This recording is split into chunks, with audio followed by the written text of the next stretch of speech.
Hey guys, Hoang here, and today we're going to talk about what is potentially the second best deck in the BT4 English format, OTK Green.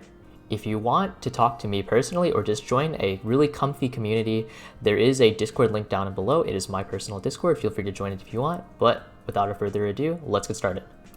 Coming up first, we have Promo Palamon. Promo Palamon states, when this card is trashed due to activating this Digimon's Digiburst, one of your Digimon gets jamming. The really big thing about this is that it can give jamming to any single one of your Digimon, which means you can get free chip damage if you give it to, say, one of your rookies. The deck's name is OTK Green, which implies that you're going to battle versus their security. As a result, having jamming is really powerful, as you now only lose to options. Following up on Promo Palamon, we have the follow-up to the OTK strategy, Nidhoggmon.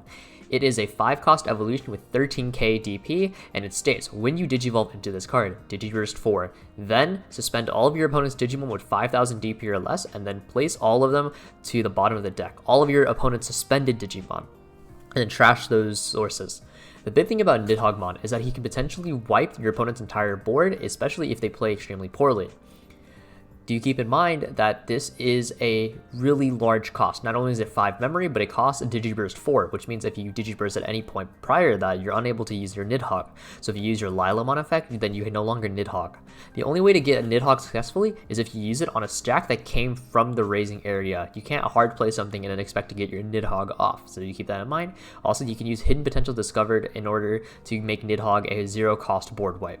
The key thing to take away from Nidhogg is that you use cards such as Needle Spray and Flower Cannon in order to enable Nidhogg against matchups where your opponent's not likely to swing, or they can restand their board in order to dodge the Nidhogg. So, time your Nidhogg really well. You can't just shoot it off willy-nilly, because if you shoot it off willy-nilly, then you're potentially setting yourself back while your opponent is able to steamroll ahead, given the amount of memory you've just passed over.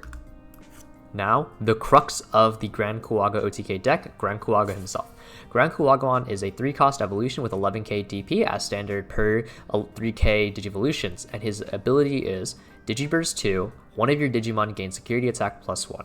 Now, this is actually a really powerful effect, because it's not only is it not once per turn, but you can give it to any single one of your Digimon. So in combination with that Palamon, you can make Little Timmy or Tentomon swing for 3 damage, and he won't die to security unless it's an option. So the core foundation is you give the damage buff to Gran Kuwagamon, swing for 3, and then you go into the next card, Chaosmon. Chaosmon states, when you Digivolve into this card, you may unsuspend this Digimon, and then it can attack one of your opponent's Digimon. This also allows you to attack unsuspended Digimon, and it gains piercing. This is a 6-cost Digivolution, mind you. So how it works is you swing Gran Kuwagamon for 3, and then you Digivolve into Chaosmon to not only remove a body, but also inflict the remaining 3. If your opponent does not have a body on the board, however, you cannot use your Chaosmon because it needs to swing at something in order to re-attack. Now, what you've all been waiting for, the deck list.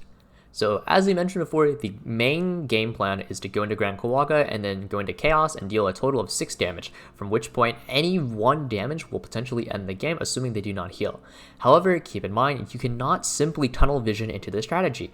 At times, you will have to play much slower in order to avoid passing over large amounts of memory, because Chaosmon is a 6-cost evolution. So sometimes you just need a Gran Kuwaga and swing for 3, and then just tempo off of that. Right? It's not just, hey, I'm going to do the same game plan every single game. It's, hey, can I do plan A? If not, I must readjust to plan B, and then vice versa. So let's talk about some of the cards we put into this list. Keep in mind, this list is very basic. It is not adjusted or adapted to any specific meta. It is just a very generic list based on how the English meta forms. However, we will be able to adjust this list in order to make it perform better. So first off, our Digitamas. We have 4 Budmon and 1 Motimon.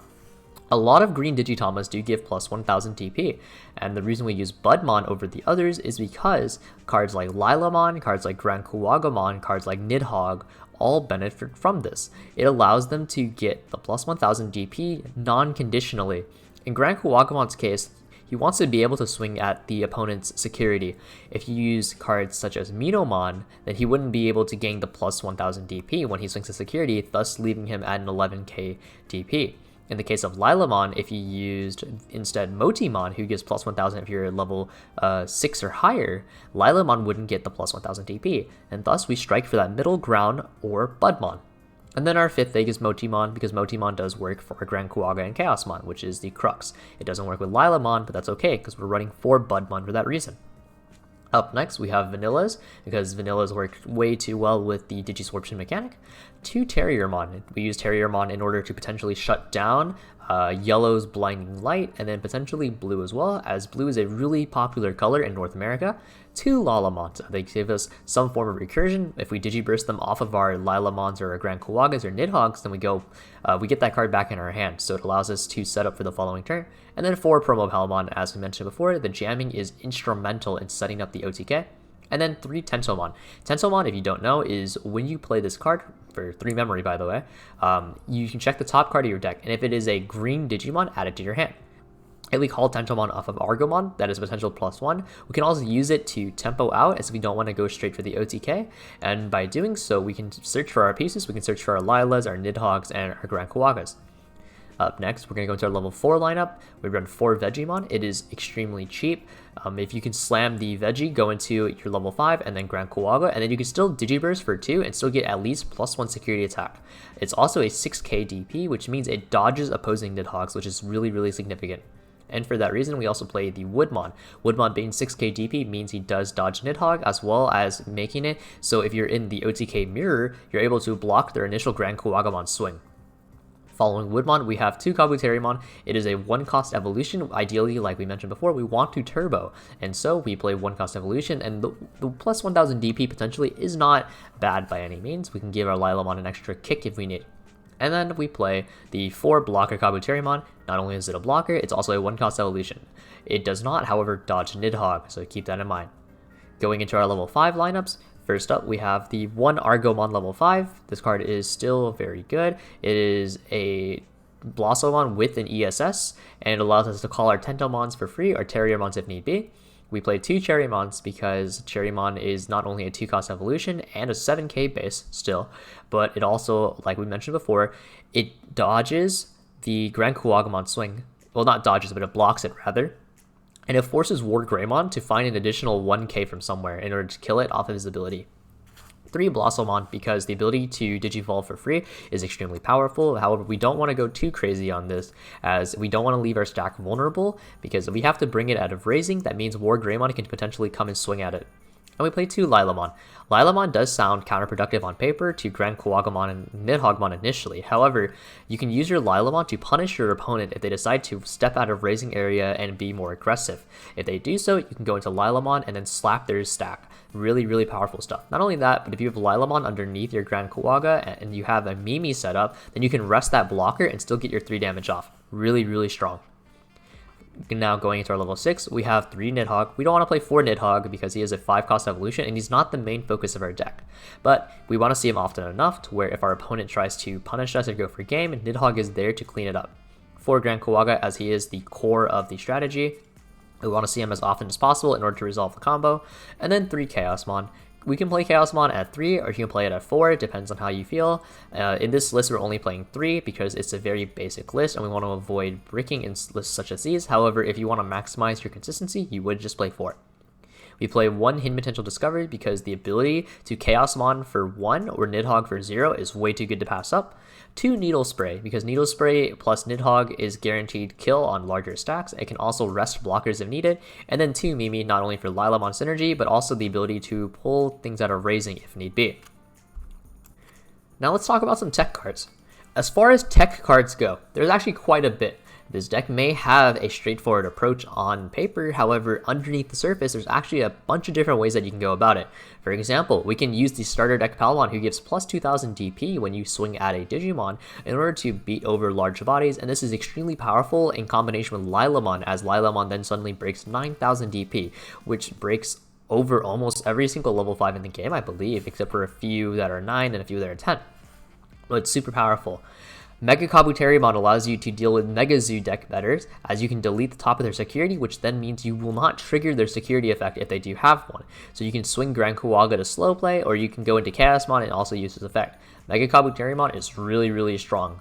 And then there's cards like Togemon who add consistency at the cost of being vulnerable. Togemon is able to find not only your Gran Kuwagas, but also it can find your Chaosmon, as it's not color restricted. And there's more techs that we can talk about. However, for the sake of this video, we're going to talk just about the techs that are really, really powerful. But you keep in mind, like I had mentioned, there is a lot to discover. And finally, we get to the matchups.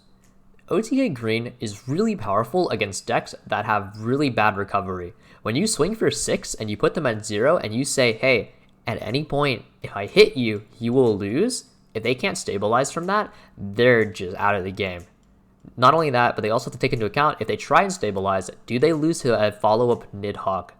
OTK Green does not let your opponent have any breathing room. It's a really powerful deck.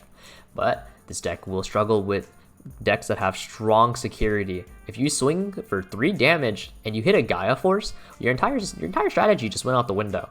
And so maybe you can look into customizing your deck with cards such as a Delicate Plan, right? Or maybe we can just play a lot slower so that we take less risk. There's a lot of ways you want to adapt your deck in order to deal based on the meta. Keep in mind, however, OTK Green does have its fair share of weaknesses as well as its fair share of strengths. For example, War Greymon Yellow is able to leave the War Greymon standing and thus he can dodge Nidhogg. That's a really, really big thing. Also, decks such as, like we mentioned, Mega Zoo, they have really, really big DP in their security as well as really strong security effects. So keep this in mind when you're playing this deck. It is not a free instant win, but it is still a very strong deck nonetheless. Now, closing thoughts. OTK Green is a tier 1 deck, and it is arguably the second best deck in the format. It is extremely fast paced, and it can end the game almost as soon as turn 2 or 3 if your opponent passes over enough memory. However, you have to be flexible. You cannot tunnel vision on the OTK game plan every single game, otherwise you will lose to better players. Adapt and slow your pace if necessary. And War Greymon is the strongest deck in the format, most likely anyway. And as a result, you have to be aware that War Greymon is able to dodge Nidhogg. Keep this in mind and play around that. Thank you guys for watching. Hopefully you found this educational and entertainment, right? And I hope that you guys like, comment, subscribe, and come back for the next video. It'll probably be like Rookie Rush or maybe Mega Zoo. We'll see. Post down below what deck you potentially want to see coming up next. Thank you guys for watching, and don't forget to join the Discord I have linked in the description down below. Thanks very much.